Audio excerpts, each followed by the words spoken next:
Hello guys! Atong balikan nag-ato ang video ni Kuan ni Larry Gadon ni Boy Bobo. Tanaw na to guys. Ug unsa gi ang giingon ni Inday Sara no? Nga ingon siya nga si Inday Sara daw mag-resign. So karon nabali na. Si Marcos gipa-resign na sila. Unya kay wa mo pud siya resign. Ato wa pa gid siya resign siya. 22 pagabuk siya wala dito. So atong tanaw ni ang kuan ha statement atong February 12, 2025. Tanaw na to guys. I suggest that VP Sara Duterte should resign and not wait for the impeachment trial to proceed.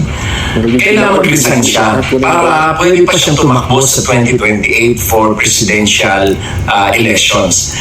Gustong-gusto ko siyang tumakbo kasi gusto ko silang mapahiya na talagang wala naman talagang boto ang Duterte.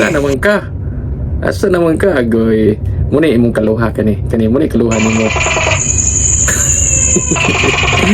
Tungod sa atong panawagan gahapon sa atong laing video hantod ron muragwa pa resign pero naiingon nga ni nagbuhat na daw og kuan resignation letter basig ipasa na tuon niya atong huwaton pero nagduda ko guys kana ilang drama nga gipa-resign na ang mga cabinet member.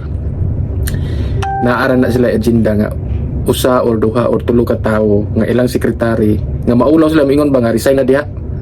Maulaw sila. Muna ilang ipamaagi na lang nga gipa-resign tanan dayon pilian na ni PBM nga kinsa tong tawo nga iyang gustong pa-resignon. Mura na iya ang dawaton kanang uban di na niya dawaton.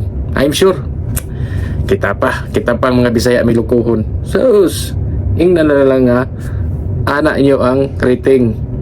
Sakto tong ingon ta Digong, you are weak. Okay? Weak.